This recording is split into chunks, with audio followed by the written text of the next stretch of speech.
This is vvvvTv.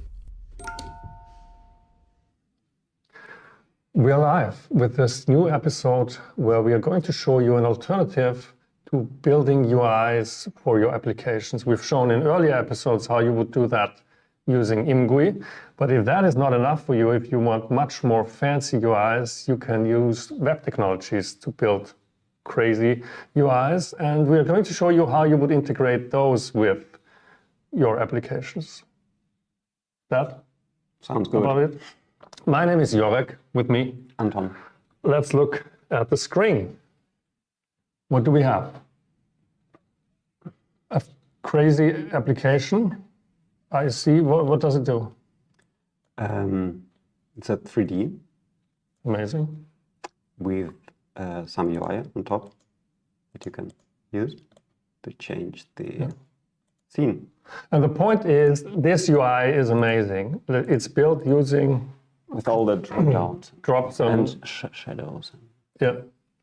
Drop some buzzwords like React or, I don't know, any web. Well, give me some. But yeah,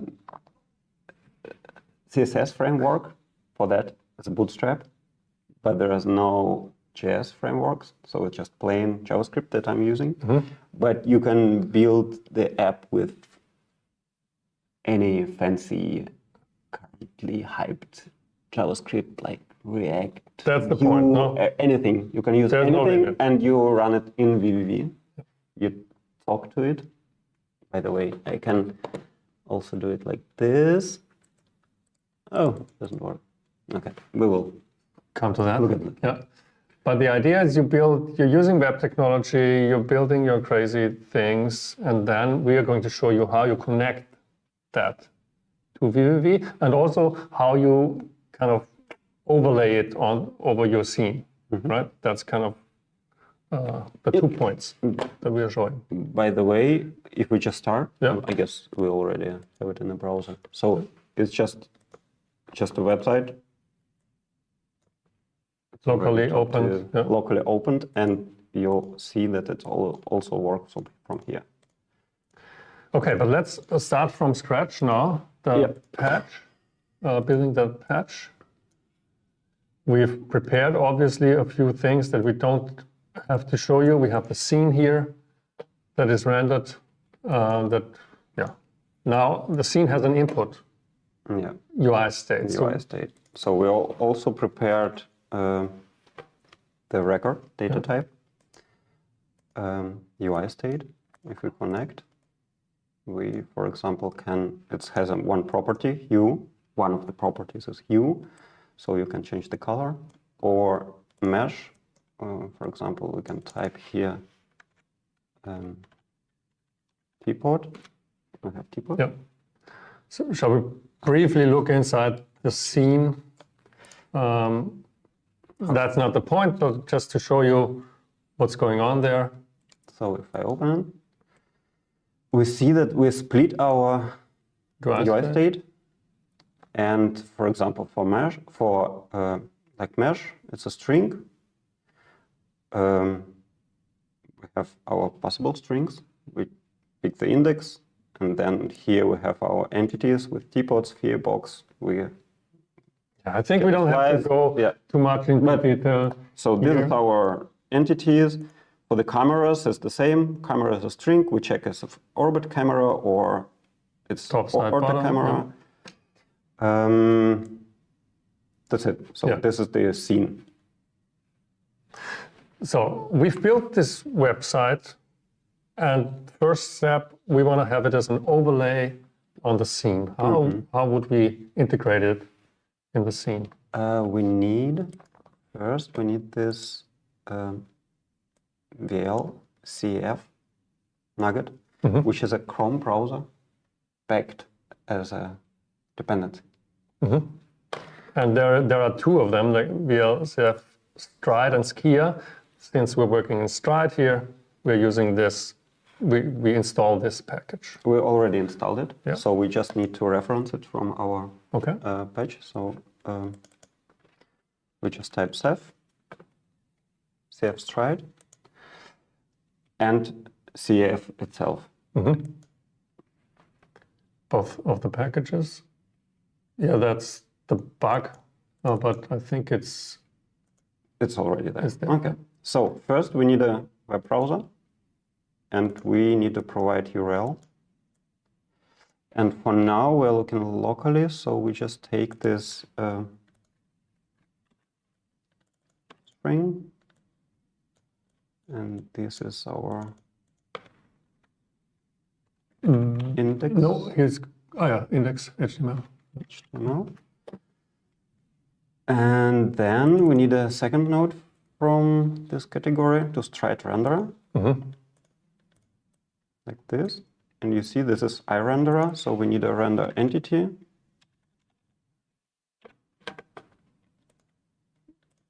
Like this. Let's see if we already have something. No. Because we probably need to say that we're after scene. Yeah. So now we have our website on top of the scene. You can already interact with website. So that was easy, we can say. Yeah. But one thing you see that if I'm interacting with a website, I'm also like interacting with the camera. Yeah. And anyway, I can't switch anything because it's just nothing is happening. There is no connection yet. Yeah. Like I can.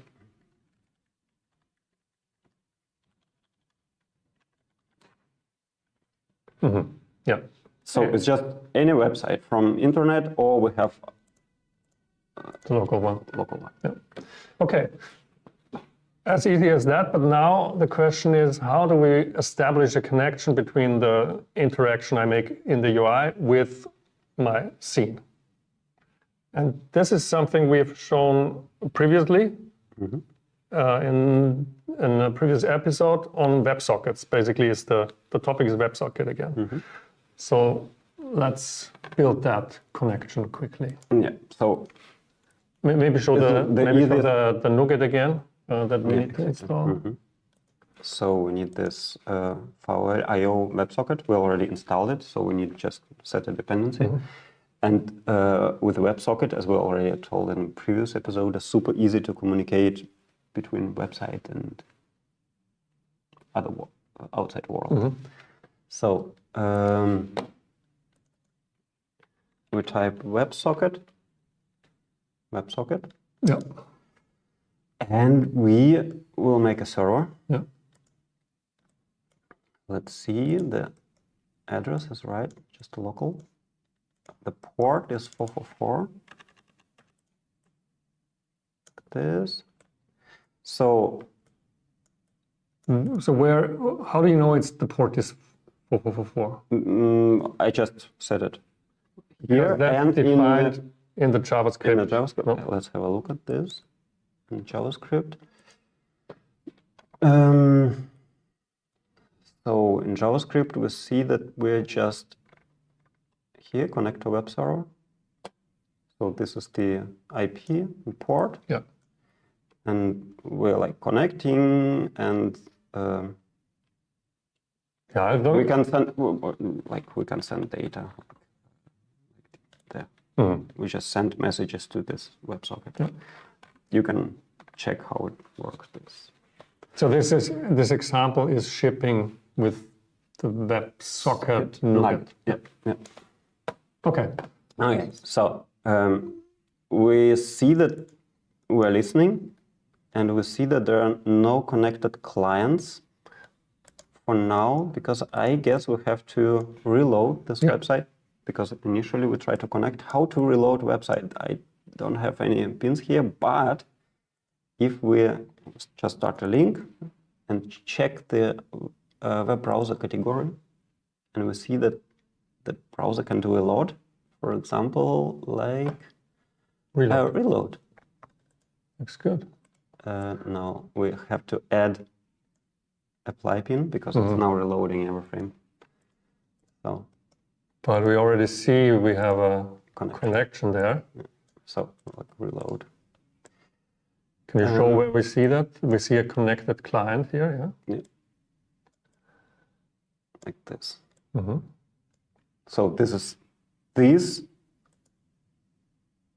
web browser runs the website, and the JavaScript connects to this WebSocket server. Yeah, okay. So let's listen for the messages. So we have here data is observable, so we need for each. Reactive, so like this, and here we have the S message, and we need data from that. Mm-hmm. This, I will connect through, so the region is active. Now it's a byte, so we need a from byte. It's advanced, like this, right? String. Mm-hmm. So we have our string, and we know that from the JavaScript we are sending JSON. JSON as a string, yeah. Yeah. So we want to deserialize this into this data type. Into our UI. So the thing is that the JavaScript that WebSite sends has the same structure as our UIState data type here. So it has camera, mesh, U, and if it's hovered or not. Yeah. So the data type is defined in JavaScript, it's defined in VL. So ideally, we can deserialize this JSON into this data type. Let's see. And we will use message pack for that. Message pack. Which has the JSON serializer. Serializer. JSON, deserialized JSON. Mm-hmm. And we know that's a string, goes to deserializer.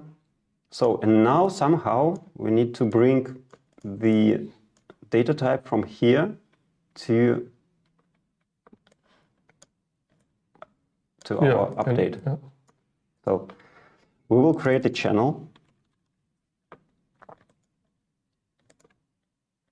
We will name it UIState. Mm-hmm.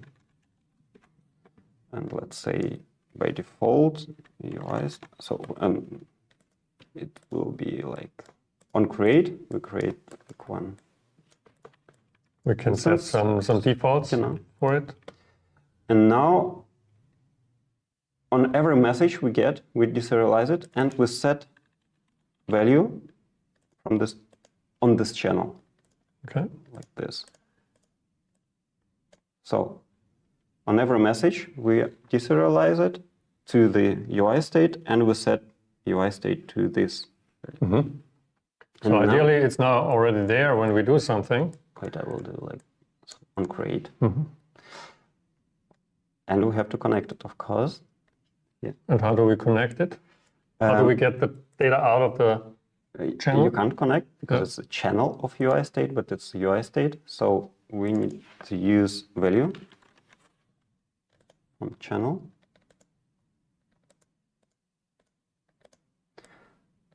Let's see if it's already works. Maybe it. That's it. Camera.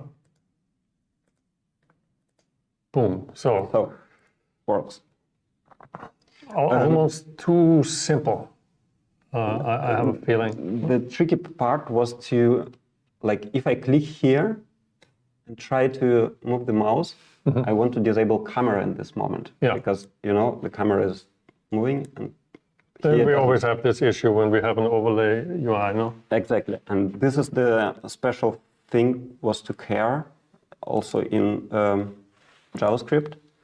So there is a listener for hover. So I'm checking if some elements are hovered, then I'm sending this to vvv also. So it's also part of the UIState information. Exactly. And here you can see that if it's hovered, the camera will be disabled. Yeah. That's it. So it already works. Like this. If you move the slider, the camera doesn't move. Yeah. Okay. So summing it up, just repeating what we did. We built this website with any web technology that we want.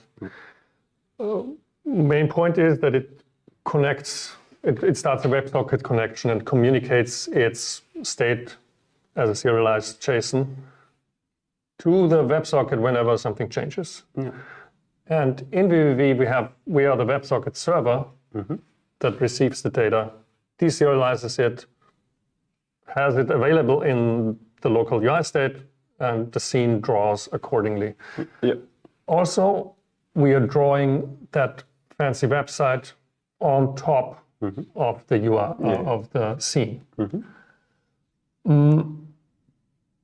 Shall we attempt to show this bonus feature with communicating back, or are we worried it won't work? I was wondering why it's not working, so I guess I have to maybe last changes to JavaScript. But the idea is that you can communicate from vvv. We kind of showed that already in the earlier episode, no? Yeah. How to communicate from vvv to the website. WebSocket is a bidirectional thing, so you can send and receive there.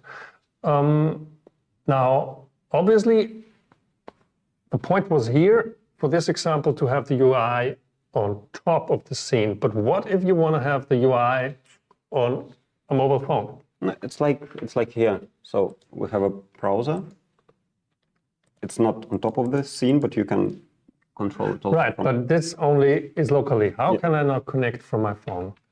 And this leads us to our next episode. Stay tuned. We're going to show you how you can make a UI available to outside of localhost, to have it also available from your phones. And from everywhere. That would be another episode, I guess. Okay. So you just want to expose it to the local network for now. Stay tuned. We'll be right back with another episode. Talk soon.